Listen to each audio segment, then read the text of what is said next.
lovely to be with you again this morning, and as always it is my genuine pleasure to welcome you to our worship today. We might be spread out and all taking part through different screens and in different places.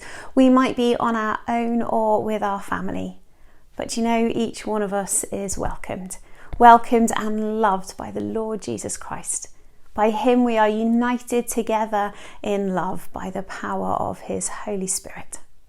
And our prayer here for you today, wherever you are, whenever you might be watching this, is that through our worship, you will truly feel the presence of God with you, that you will hear his voice, and that by his Spirit, he will minister to you, giving you and blessing you with all that you need today. But just before we start, I want to share with you one of the God at Work stories that someone sent us. There is someone who has a heart problem, and quite a lot of us here have been praying for them, and things were really quite bad. And then last week they went to the hospital and they were told that there had been a massive improvement in their condition, which was a real surprise to the doctors and a massive answer to our prayers. And we continue praying for healing there. But you know, we love hearing and sharing your stories about God at work, and we're doing this because we want it to inspire and encourage all of us to continue looking for what God is doing, and for us to be truly expectant for him to do stuff when we pray. And if you want us to pray for you, then I will give you all the details about how we can do that at the end of this service. But without further ado, and before we sing our first hymn, I'm just going to pray for us, if that's okay. I'm reminded earlier this week of the words of James chapter 1 that says, "Every good and perfect gift comes from God."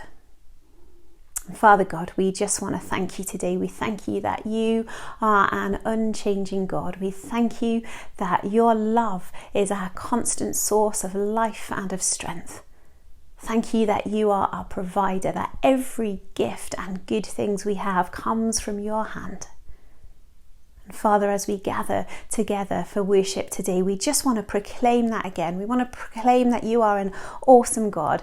You do greater than we can ever comprehend or imagine. You are beyond all earthly understanding. And yet, through Jesus, we know the intimacy of your great love for us. And so, God, we come to you now in thanksgiving and in praise, and we just ask that during this time you would enlarge our vision of you through your word, that you would instill in us again your hope for those areas of our lives where we despair, that you would bring us peace in those parts of our lives where there is anger or unrest, and that you would bring us joy even in the face of our sadness and disappointments. May your Holy Spirit surround us and move among us as we worship, now and always. In Jesus' name we pray. Amen.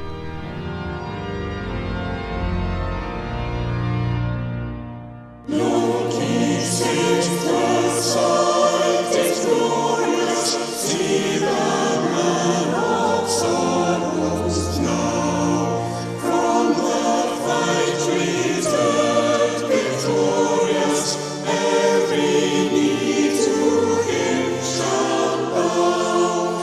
Crown him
Hi friends, I'm missing you. Hope you're staying safe. Hi friends. So, I have lots of favourite Bible verses, and today's story reminded me of one of my favourites. I have a favourite Bible verse, Hannah. Do you now, Paul? And what is it? 1 Corinthians 13 verse 7. It has to be in the ESV translation. That's very important. Okay, what does it say then, Paul? Love bears. Oh, Paul! I think if you go and look up the verse in the Bible, it says a bit more than that, and it's quite important to read it all, not just the little bit that you want. It's quite funny though. Perhaps after the service you could go read the whole verse, maybe even the whole chapter. One of my favourite verses, and the one I was thinking about with today's Bible reading, was Mark chapter 10 verse 27. Would you like to read it to us, Paul? Okay, it says this. Jesus looked to them and said, with man this is impossible, but not with God. All things are possible with God. Did you know that Jesus said those very words to Peter's face when he was on earth? I wonder how often the thought of what Jesus said went around Peter's head. I wonder if it went round his head whilst he was chained in prison. I wonder. The reading today definitely shows that God is the God of the impossible. I mean, Peter was chained up in prison, surrounded by guards, and an angel came along and walked him right out without anybody noticing. Do you think he and the angel had an invisibility cloak? Who knows? Apart from God, of course. Perhaps I'll ask that question when I get to heaven, if I remember. Anyway, before we go too much off topic, Peter seemed in a pretty impossible situation. Not only was he chained in prison, but it was highly likely that the ruler where he was planning to kill him the next day.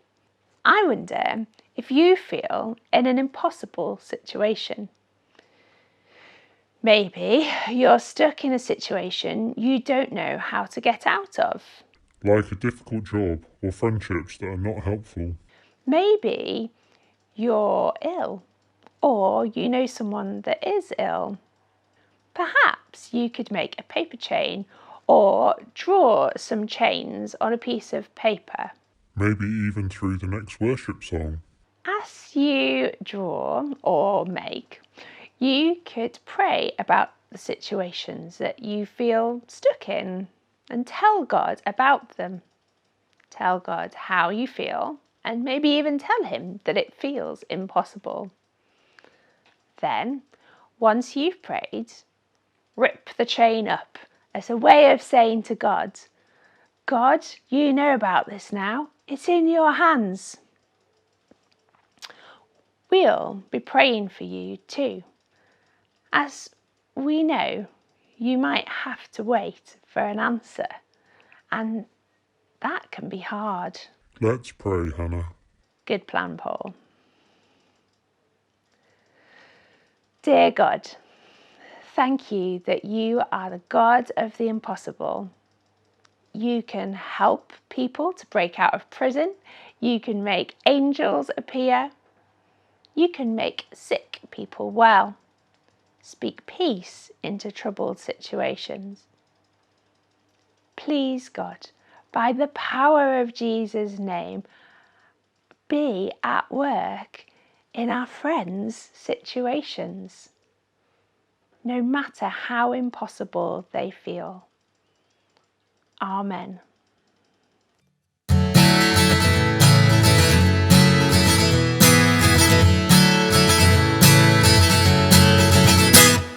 In my wrestling and in my doubt, in my failures, you won't walk out.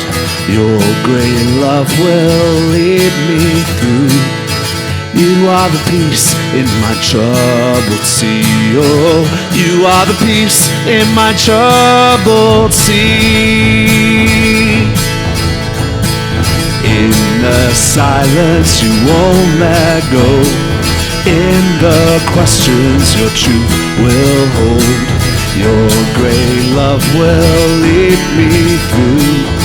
You are the peace in my troubled sea. Oh, you are the peace in my troubled sea. My lighthouse, shining in the darkness, I will follow you. Oh, my lighthouse, I will trust the promise. You will carry me safe to shore,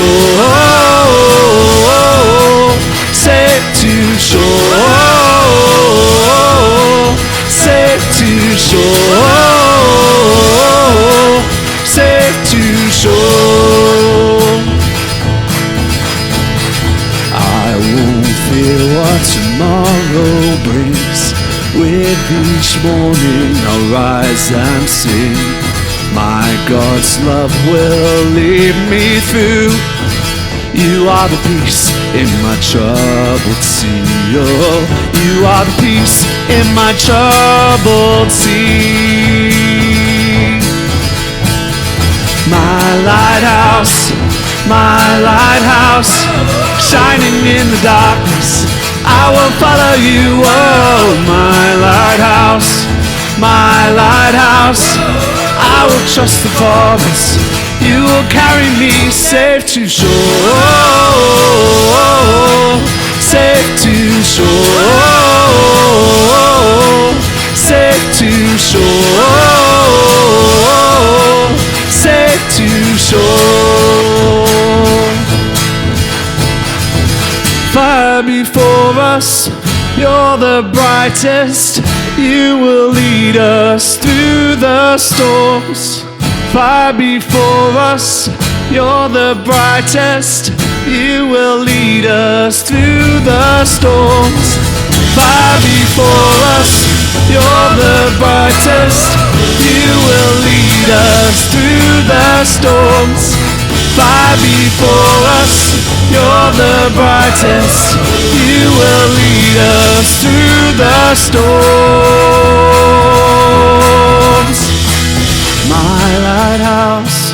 My lighthouse, shining in the darkness, I will follow you. Oh, my lighthouse,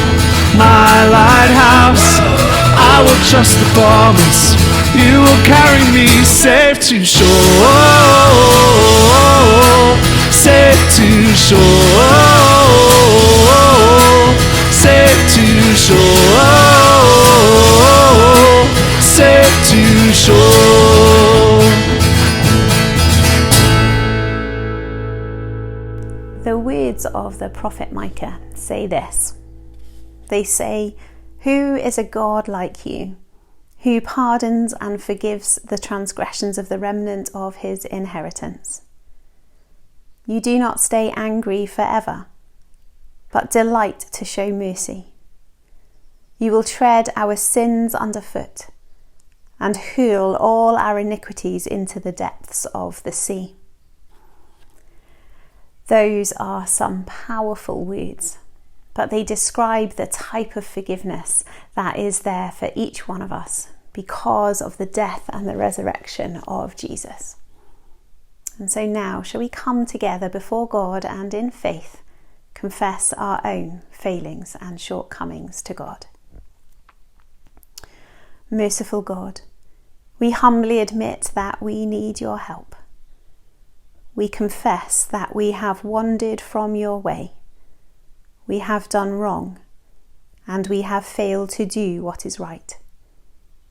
You alone can save us. Have mercy on us and wipe out our sins and teach us to forgive others. Bring out the Spirit in us that we might live as disciples of Christ. This we ask in the name of our Saviour Jesus. Amen. Almighty God, who has promised forgiveness of sins for all who turn to him in faith, may he pardon you and set you free from all your sins, strengthen you to do his will, and keep you in eternal life. Through Jesus Christ our Lord. Amen.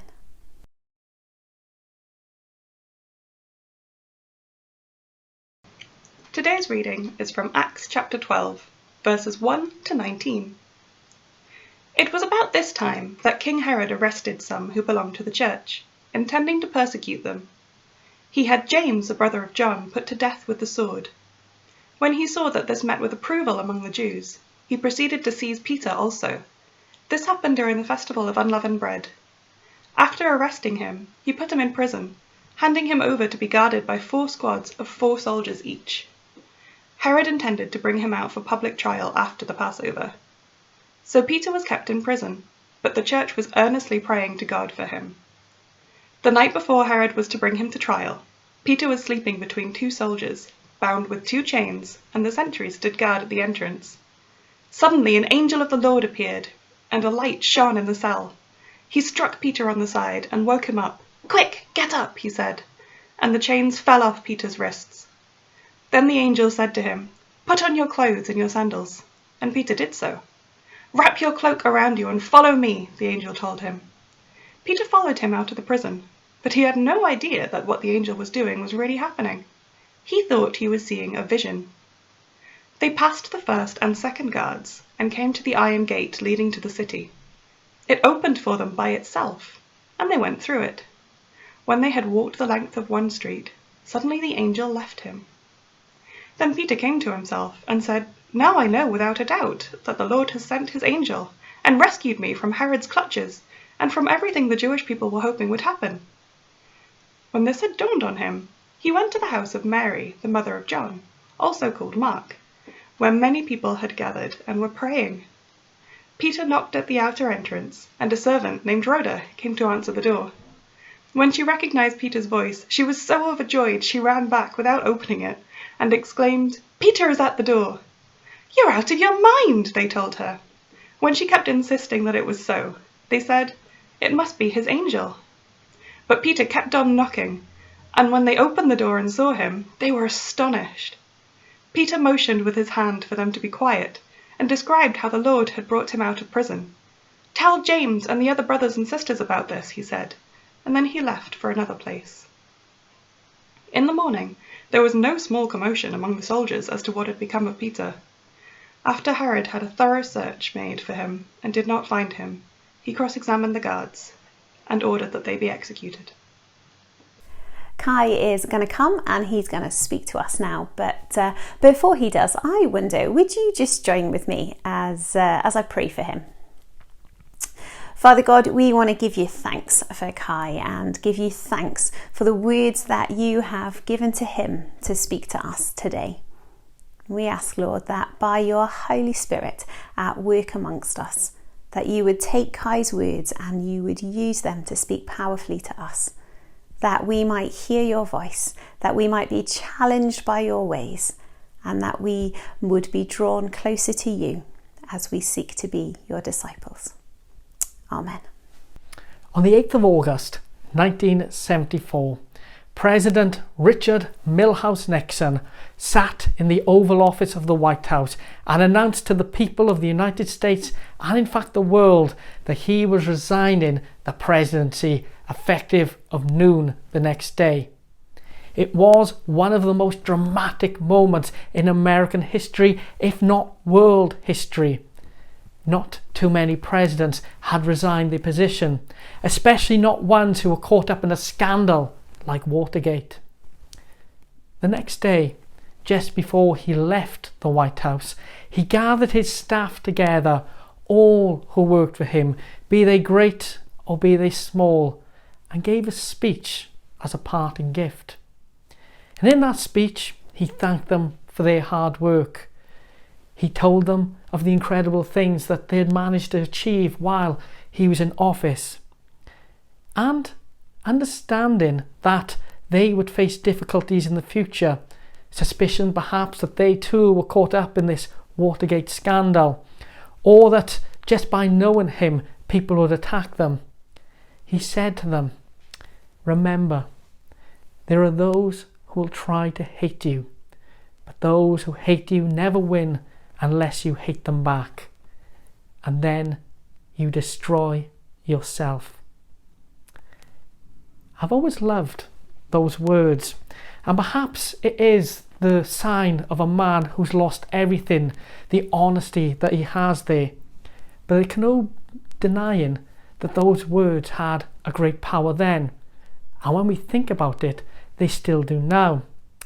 And I wonder, as we think about our reading today from the book of Acts, we can just hold those words in the back of our mind as we think about the key players involved. Of course, we hear the story of Herod Agrippa. And Herod Agrippa is the ruler of the land, and he is a powerful player, to say the least. He is the grandson of Herod the Great, the same Herod who sought to kill the infants in Bethlehem, the tyrannical ruler that he was, and a relative of Herod who questioned Jesus just before his crucifixion. Here he is in a true position of power, perhaps even more powerful than the Herods who went before him.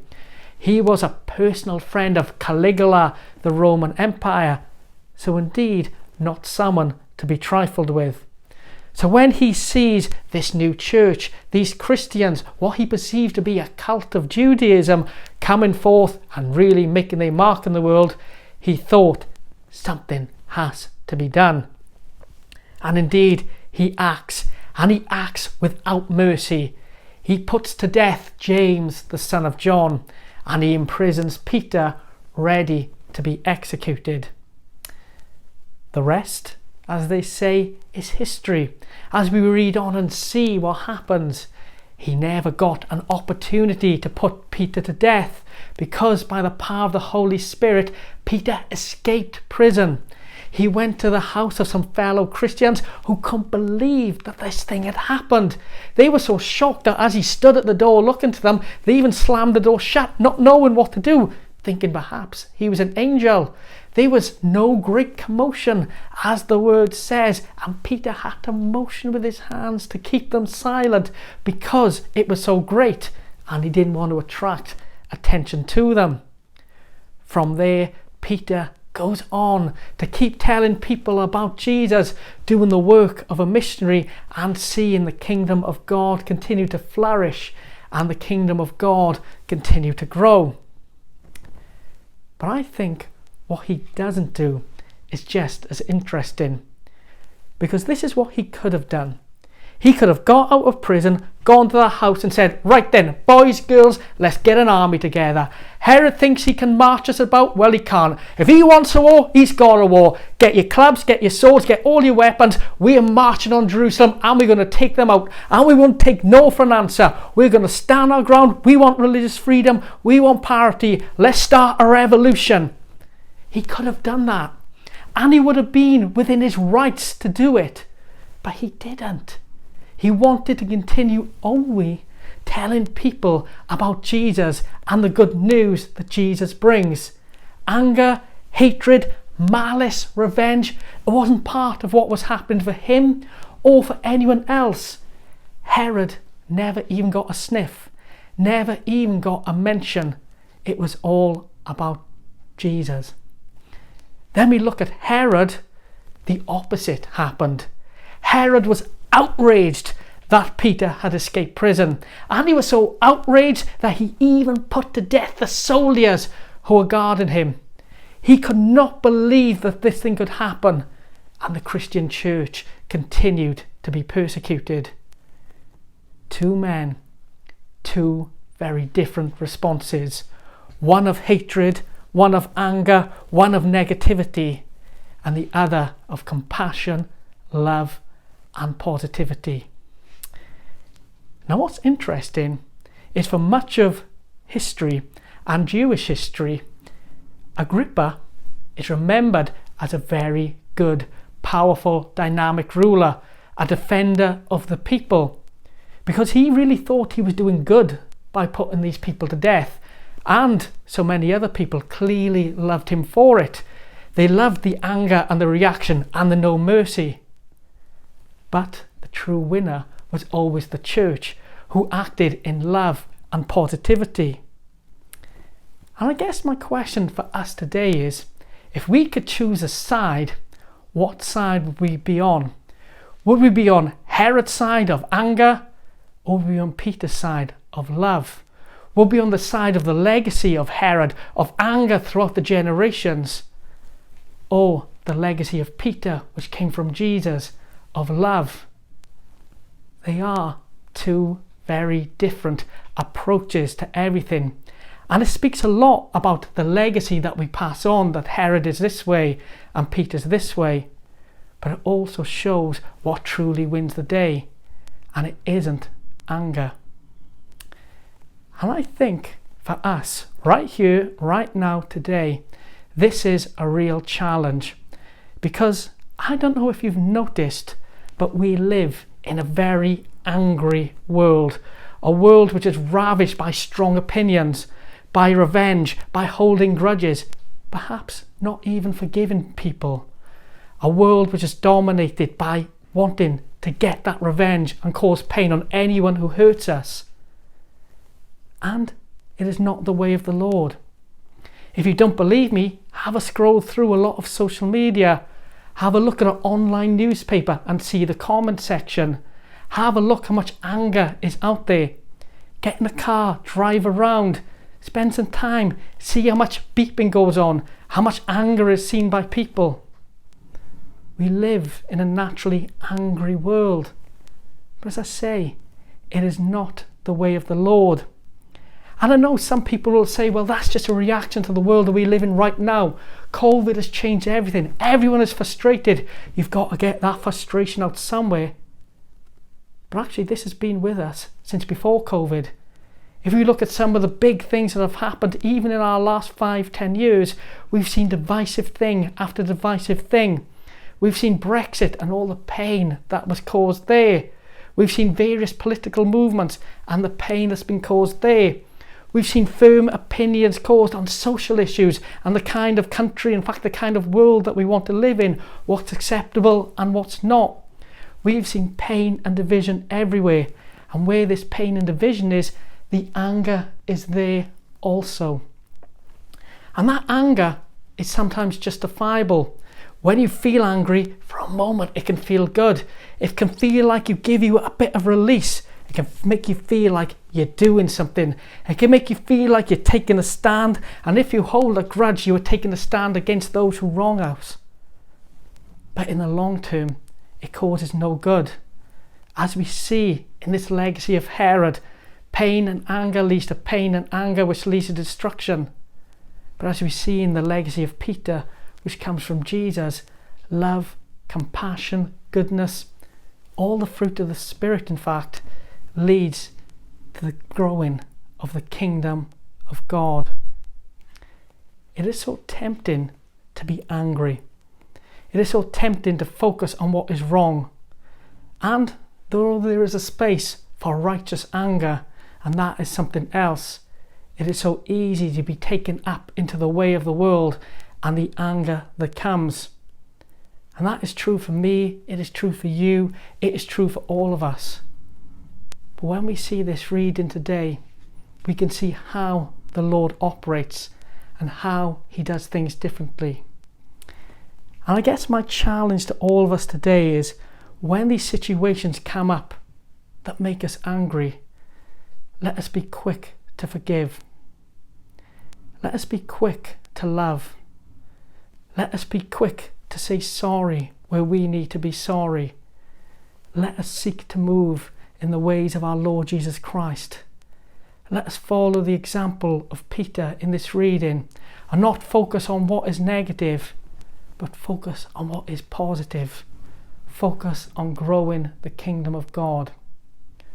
When we focus on what is wrong, when we focus on what causes pain, when we focus on revenge, grudges and destruction and all that kind of stuff, it causes destruction. But when we focus on everything else, it brings out life, it brings out goodness, and it indeed grows God's kingdom. Let us focus on these things today. Let us follow the example of Peter. More than that, may we follow the example of our Lord Jesus Christ, and may God's kingdom grow. Amen. Thank you for the cross that you have carried. Thank you for your blood that was shed. You took the weight of sin upon your shoulders and sacrificed your life so I could live. Now nothing is holding me back from you, Redeemer of my soul. Now nothing can hold me back from you. Your love will never let me go.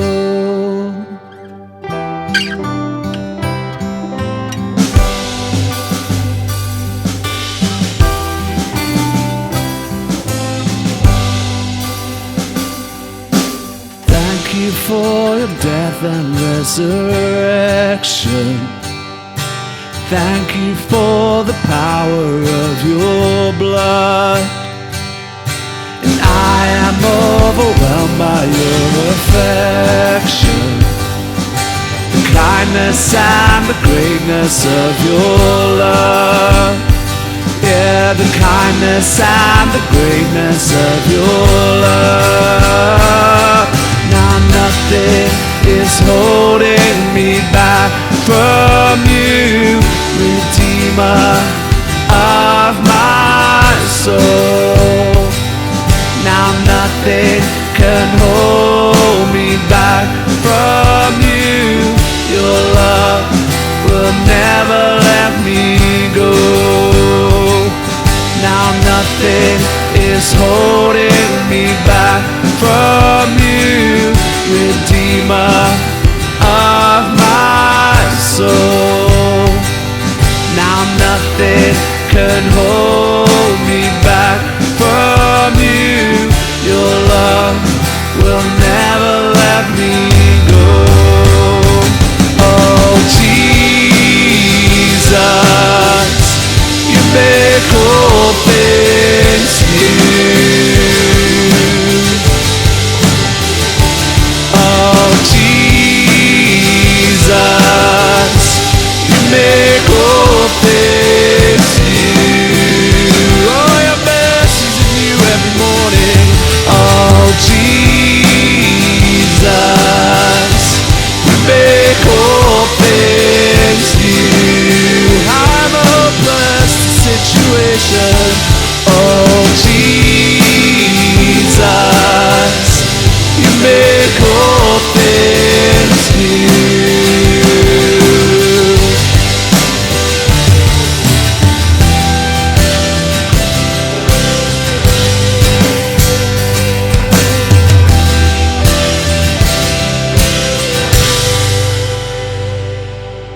Thank you that we're living in your kingdom. Jesus, you're the King upon the throne. Thank you for the way you've always loved me. Now I get to love you in return. Now I get to love you in return.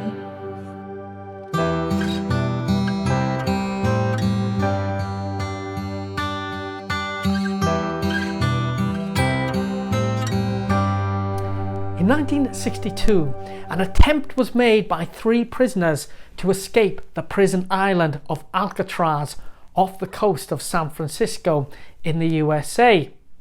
A 4th prisoner, who was a member of the group but couldn't get out of his cell, told the authorities of what they did. He told them about how for an age they worked to tunnel their way out of the cells. How? in order to help them to tunnel their way out, they made dummies of themselves to place in their beds to show the guards that they were asleep. Those dummies also come in handy while they made the actual escape. And how, in order to get over the choppy sea to the mainland, they made a raft out of raincoats to help them get there. Now, we don't know whether or not their escape attempt was successful, because neither were these 3 men ever found, nor were their bodies. And even today, the case remains open. And it's fair to say that the case has something of a celeb in certain circles. It was so great that in 1979, a film was released starring Clint Eastwood called Escape from Alcatraz, and I can heartily recommend it if you haven't seen it. But one thing we do know, and that this was a pretty audacious prison escape, and that these guys certainly knew what they were doing.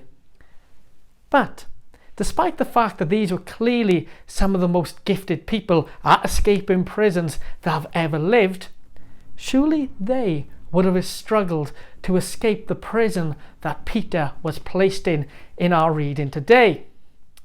Let's just look at what he was facing. To start off with, he was bound in chains. Now, many years ago, Liz and I went to a church in Rome where these chains are held, and we were both shocked by how big and clunky and chunky they were. If they were placed on you, there was no way you could get out of them. On the either side of Peter were guards who were also chained up with him.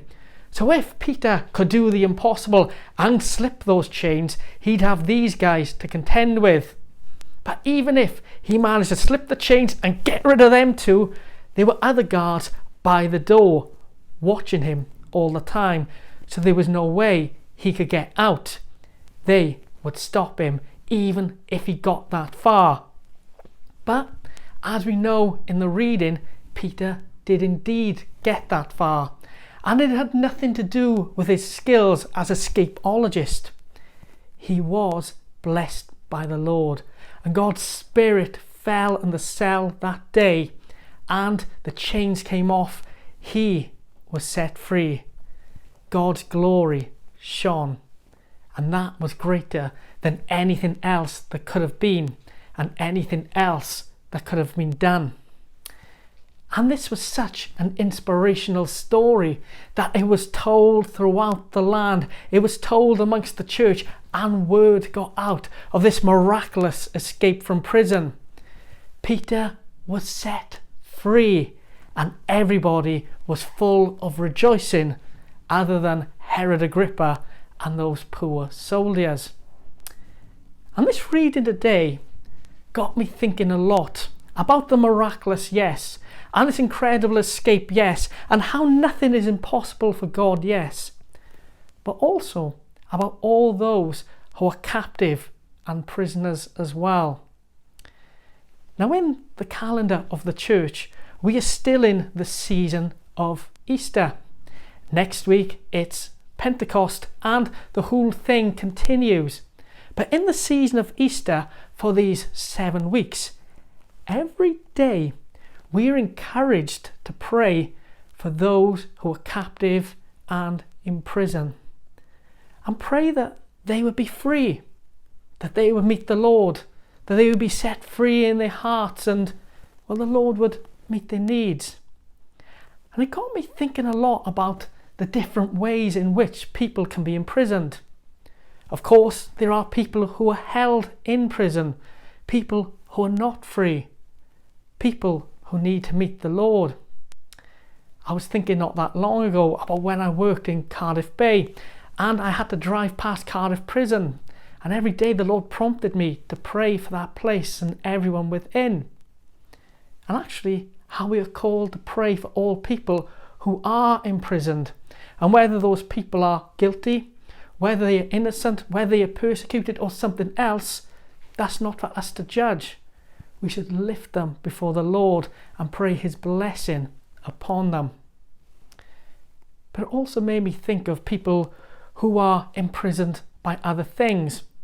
those who are imprisoned as a result of persecution throughout the world, those who are imprisoned in painful and destructive family circuits and relationships, those who are imprisoned in the heart. Got me thinking about how many people in ourselves maybe who are feeling imprisoned at this very moment, imprisoned by stress, imprisoned by anxiety, imprisoned by troubles of all kind. How we can feel imprisoned even though we are technically free. How many of us feel imprisoned by church at the moment, be it in person or online, and wanting the desire for the Lord to be met with, but something's stopping us because, well, it just doesn't feel right. How many of us are held captivity by our own minds at the moment? But the Lord comes to set the captives free. And just as he set Peter free, so he wants to set us free as well. I want us to think at the moment about what kind of things are keeping us captive, if anything at all. It might be that we feel free in every way and everything's great, and that's absolutely incredible and that's absolutely amazing. But what is keeping us captive? What is causing us pain? What is causing us to feel like we are imprisoned in our very hearts and in our very souls? What do we need to be set free from? Because the Lord can do all things. The Lord can do anything he wants. Nothing is impossible for him. And as we see in the reading today how the impossible happened and he set Peter free, so he can and he will set us free as well. What is keeping us captive? And just as Peter was set free and it inspired people, so our stories of being set free by the Lord can inspire people as well. When we are set free, let us tell a tale of the goodness of the Lord, how he has done these incredible things in our lives, how he has made the impossible possible. Look at all the incredible things that the Lord can do, and let us be set free by it all. And today, there's enough said here. Now we can pray. And we can pray that the Lord would indeed set us free.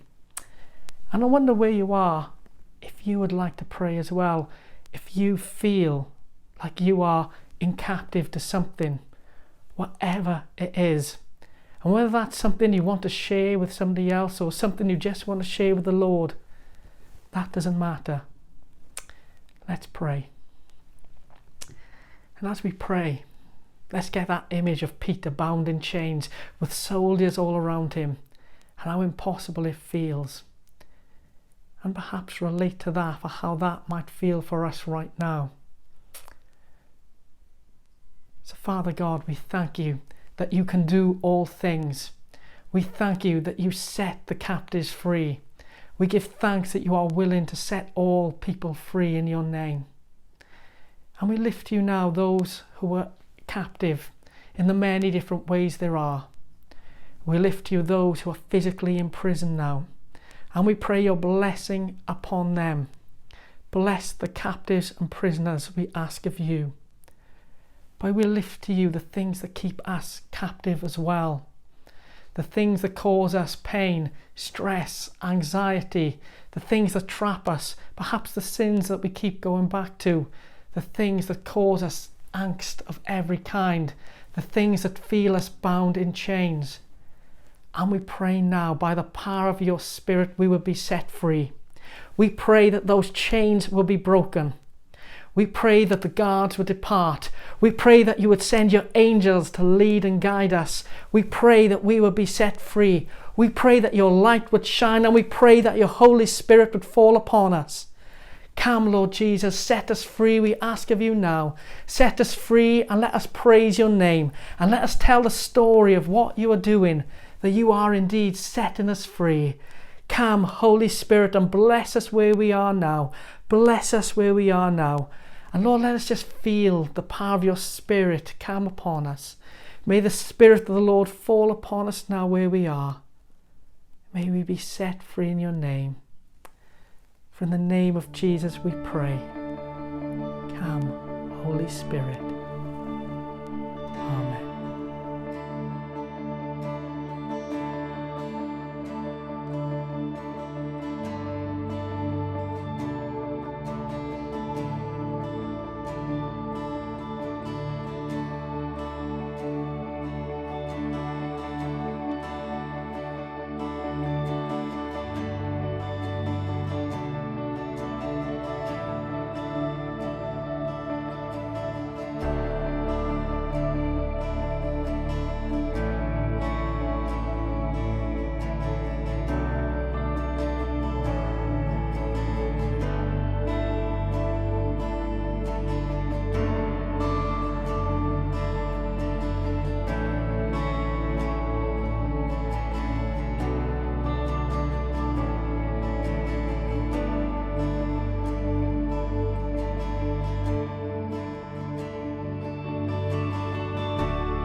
I rest my soul on Jesus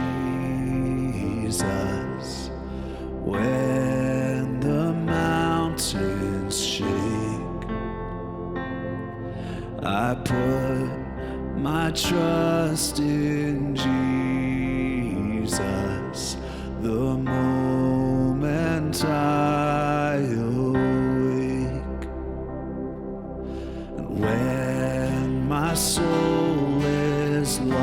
storms at sea. He will be my rock, my vision be in Christ alone. This grace is all we've got.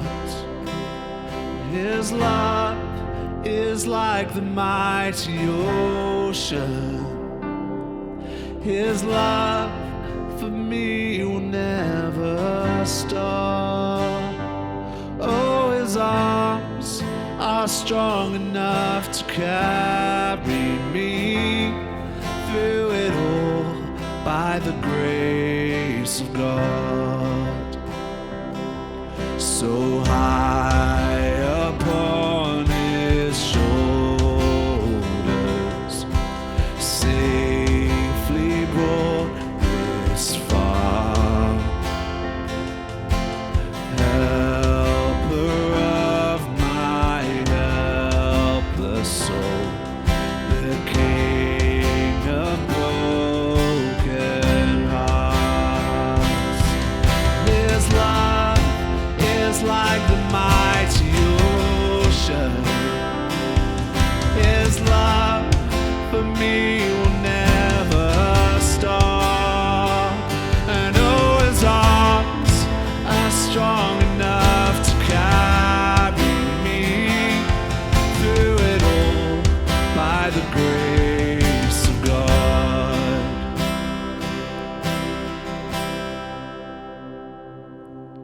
When breath grows still and night draws near, I will not be afraid. I know the plans he has for me don't finish at my grave. When breath grows still and night draws near, I will not be afraid. 'Cause I know the plans he has for me don't finish at my grave.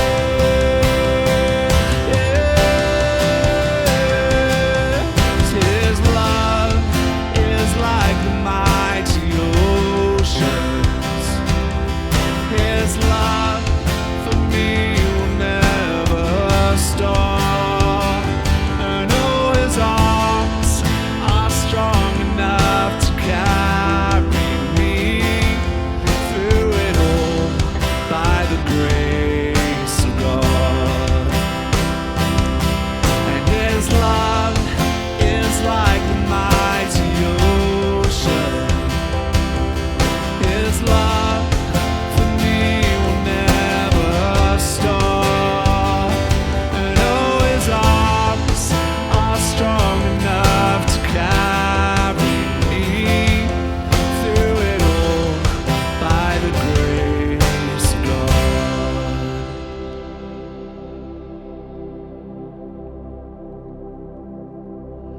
You are the passion of my life, Lord Jesus. You are the song within my soul, my strength, my hope, my all in all is you, Jesus. You are the passion of my life, Lord Jesus. You are the song within my soul, my strength, my hope, my all